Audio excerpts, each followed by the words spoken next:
Saludos amigos, bienvenidos a Voz Democrática, el podcast del diputado nacional de Alianza País, Pedro Martínez. En esta ocasión contamos con la presencia del economista Francisco Tavares. Francisco estudió en la Universidad Autónoma de Santo Domingo, también en la Universidad de Lorraine en Francia, Políticas Económicas, y en la Universidad Clermont, también de Francia, Finanzas Públicas. Bienvenido, Francisco. Muchas gracias por la invitación. Francisco, ha iniciado el año 2023. Entonces, una de las preocupaciones principales nuestras es la economía de la gente. ¿Cómo se hace la gente? Inicia un año nuevo, la gente ha gastado generalmente en diciembre todo lo que recibe. Los más organizados pueden sobrevivir con el sueldo de diciembre los días de enero, pero en general, a lo largo de todo el año, es importante saber cómo la gente maneja su ingreso y saber si puede la gente inclusive hacer algunos ahorros. La gente común, la gente asalariada, el chiripero, la gente que vive con pocos ingresos. Sí, primeramente entender que el mercado laboral dominicano, un 57% se desenvuelve en la economía informal. 57%. 57% de la fuerza laboral. Y lo otro es que más de un 80% de los dominicanos y dominicanas perciben un salario inferior a 25,000 pesos. Y solamente un 12% de la fuerza laboral formal de la economía, pues paga el impuesto sobre la renta. Es decir, que gana menos de 35,000 pesos. O sea, ¿Qué porcentaje gana más otra de vez? 35,000 pesos. ¿Qué porcentaje otra vez? El 12%. Solamente paga el impuesto Solamente sobre la renta el 12% de paga. la persona física. Entonces, debe ser un arte, además una disciplina, poder ahorrar en esas condiciones. Sin embargo, considero que independientemente del nivel de ingreso, todo trabajador o trabajadora debe disponer, no lo que dicen teóricamente los financieros, ¿Qué dicen que los debe financieros? ser un 10% de los salarios, sino lo que puedan, porque sabemos que en las condiciones en que se desenvuelve la economía del hogar en la República Dominicana por los bajos salarios, es prácticamente muy difícil que una persona pueda disponer de un 10% de su salario, teniendo en cuenta que debe hacer frente a consumos de alimentación, que más de un 80% o un 70% de los países en vía de desarrollo, los trabajadores disponen para el consumo de alimentos. Eso es lo que dice el Banco Mundial. Entonces es difícil, bajo esas circunstancias, nosotros poder ponerle una camisa de fuerza a un trabajador de que disponga del 10% de lo que gana para el ahorro, pero debe disponer de algo para hacer frente a los contratiempos o a las situaciones extraordinarias que ocurren. Muy bien, entonces digamos que se trata de una disciplina. Así es. Es una disciplina en la cual las familias deben cerrar los ojos en el momento en que reciben los ingresos y decir, yo voy a guardar en un lugar donde no pueda tocar esta pequeña parte. Por ejemplo, si una persona lo que recibe son 10,000 pesos, que es un salario o un ingreso de miseria, el 10% serían 1,000. Es mucho. Pero si una gente dice, bueno, yo voy a guardar 500, 400 o hasta 300 pesos. O sea, en un mes eso representa nada. Sin embargo, a lo largo de 10 meses pueden representar 3, 4, 5,000 pesos. ¿Para qué puede servir eso? Bueno, lo primero es que puede servir para hacer frente a contratiempos de salud, que es muy frecuente en nuestro país, pero también puede servir para hacer frente a cualquier situación familiar que se presente. No es lo mismo no tener un ahorro de precaución que tenerlo, porque quien lo tiene puede afrontar una situación más fácil que otro que no lo disponga. Por lo tanto, siempre es recomendable de que cada trabajador o trabajadora en cada hogar pueda disponer de ese pequeño ahorro hormiga, como le podríamos llamar, para Ahorro hacer frente, hormiga, sí. Sí, el ahorro hormiga para poder hacer frente a esos contratiempos que siempre se van a presentar en un hogar representativo o tradicional en la República Dominicana. En eso son muy buenas las mujeres. Sí, Las mamás siempre iban guardando cositas en los tiempos en que nosotros nos criamos, que nos criamos en un barrio pobre. Entonces las mamás tenían ese clavito ahí guardado. Eso sigue siendo necesario. sí, definitivamente, porque las mujeres son las que van a hacer las compras generalmente.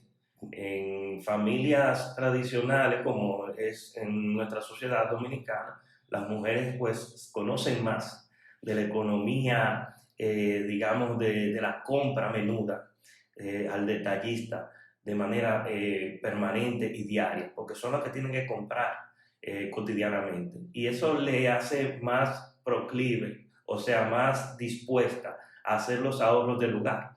Creo que eso es algo que hay que reconocer en la mujer dominicana, la mujer trabajadora, ama de casa, que siempre conoce de esa pequeña intríngulis o esas pequeñas situaciones de la economía al detalle, y es comprar esos productos que son básicos, que son de precio menudo, que podamos adquirir para hacer los ahorros del lugar.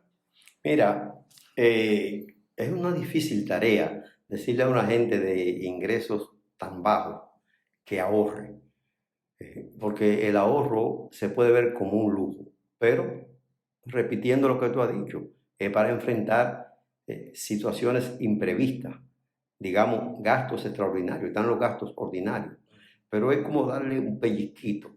Entonces, demos algunos tips que le permitan a la gente, algunos consejos pequeñitos para ver cómo van sustrayendo a ese presupuesto pedacito hasta completar el ahorro del mes. ¿Qué cosas pueden hacer la gente si, por ejemplo, se trata de preparar la comida del día y para eso disponen, digamos, de 300 pesos? Con esto es lo que hay para comer hoy. 300 pesos. ¿Cómo le quita ese 5%, esos 15 pesos del día? Bueno, para el que trabaja formalmente es planificarse. O sea, sabe que tiene unos ingresos fijos al mes. Entonces debe tratar de que diariamente pueda planificar ese gasto. Es un arte, como te dije, un Es un compromiso. arte. Y un compromiso y una disciplina permanente que tiene que ejercitar el hogar para poder lograrlo. Sin embargo, también sabemos que muchos dominicanos y dominicanas, más del 57%, lo hacen en el sector informal, por lo que tienen ingresos que fluctúan, que varían diariamente. O sea, no es lo mismo el ingreso que puede tener un lunes que un sábado o un fin de semana. Pero concretamente, vamos a decir algunas cosas que la gente no debe hacer y algunas cosas que la gente debe hacer para ver si alcanza ese ahorro. Primero, Primero planificarse. una planificación Una mínima. planificación, hacer un presupuesto mínimo, por lo Bien. menos una estimación de lo que va a gastar. Segundo, tener la disciplina de que cada mes puede hacer ese ahorro hormiga, que puede variar dependiendo del ingreso, Sí, como sí, les dije, claro. y de los flujos. Lo otro es prever durante el año cuáles son esos ingresos extraordinarios que pudieran percibir, de tal manera de que ese ingreso extraordinario pueda servir incluso para apoyar esa planificación financiera que hace el hogar. O sea, el ingreso extraordinario es que la gente, algo que recibe fuera de lo cotidiano. Fuera del Por sol. ejemplo, una familia que tiene un hermano y le manda $100 de Estados Unidos. Exactamente. Esos son 5,000 y pico de pesos. Exactamente. Entonces, de a ese ingreso extraordinario hay que quitarle una porción mayor. Y si me voy a hacer de cuenta que lo que me llegaron fueron 2.500 pesos y lo otro, guardarlo. Y lo otro guardar, perfectamente. A eso es que me refiero cuando me indico lo del ingreso extraordinario. Lo otro es que también hay que tratar de ser lo más comedido posible, en el sentido de que cualquier gasto que no sea estrictamente necesario lo pueda soslayar, lo pueda evitar. O sea, lo que le llaman gustos. Me voy a dar este gusto. No estamos para gustos, ¿verdad? Y más que en este año 2023 las cosas no proyectan de la misma forma que en el año 2022. En el 2023 la proyección es que la economía va a empeorar aquí en este país. Bueno, si no empeora, empeora las condiciones, digamos, económicas de una forma un poco, en comparación con el año 2022, se van a ver afectadas. Porque lo que se proyecta, según los organismos internacionales y las mismas proyecciones del gobierno, es que va a haber una ralentización del crecimiento en el país. Y eso puede afectar tanto el empleo como el ingreso de la gente. Entonces, hay que proyectarse para unas condiciones económicas un poco más adversas. Por lo tanto, los hogares tienen que hacer una planificación y un manejo y una gestión de sus finanzas mucho más austera. Pero bien, yo te voy a hacer alguna pregunta para que concreticemos en esto y nos salgamos un poquito del ámbito académico. Vamos a ver, ¿debe la gente humilde ir a lugares de comida rápida?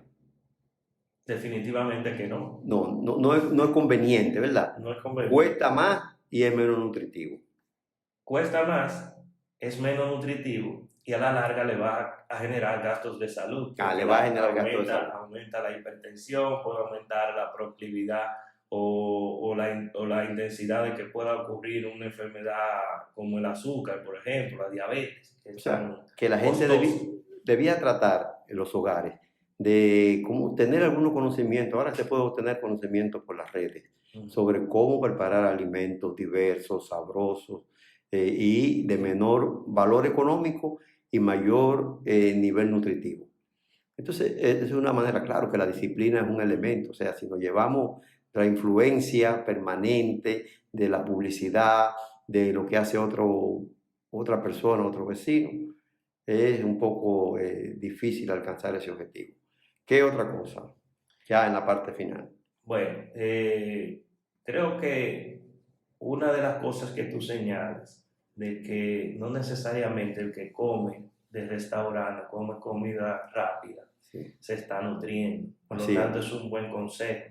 Sí. Siempre cocinar en casa o tratar de cocinar lo más posible en la casa, porque eso garantiza, primero, el consumo de alimentos frescos, segundo, a más bajos precios, Correcto. y tercero, aquellos que protegen la salud futura, no solamente de la persona que recibe el ingreso del hogar, sino también de los dependientes, dígase los niños, que son los que necesitan mayor consumo de proteínas y alimentos que sean nutritivos, que tengan un componente tanto en vitaminas, proteínas y minerales mucho más concentrado. Digamos que aquello que por obligación se le impone a la gente, que es tener bajos niveles de consumo, que se le impone, entonces asumirlo como una educación, como una tarea para nutrirnos con lo que aparezca sin dejar de luchar. Porque hay que decir que la gente tiene que luchar por salir adelante,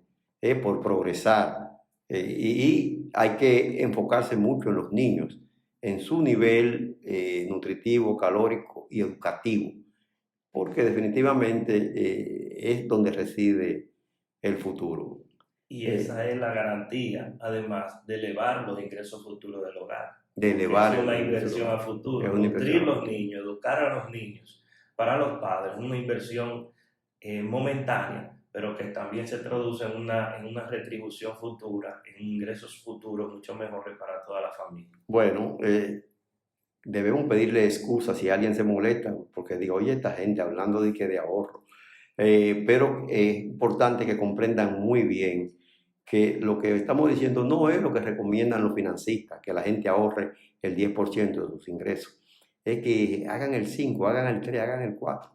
Porque cuando yo era niño, decían los mayores, usted tiene que tener en la cartera el peso de la vergüenza. Claro, con un peso se hacían muchísimas cosas, se resolvía el problema del día de un hogar. O sea, ese era un llamado al ahorro, tener siempre con qué responder a las circunstancias imprevistas, difíciles. Francisco, muchísimas gracias, a menos que tú quieras apuntar algo más. No, creo que lo importante en todo esto es que tengamos la disciplina. Y segundo, que tengamos la opción siempre de pensar hacia el futuro. No es pensar en el momento de que estamos pasando una situación económica difícil, sino pensar en cómo salir de ella y cómo en un futuro mejorar su condición de vida, que es el bienestar de toda la familia. Muy bien, muchas gracias. No olviden seguirnos en nuestras redes sociales. En Instagram, Pedro Martínez, _RD. En Twitter, P Martínez, _RD. Y en Facebook como Pedro Martínez. Hasta la próxima.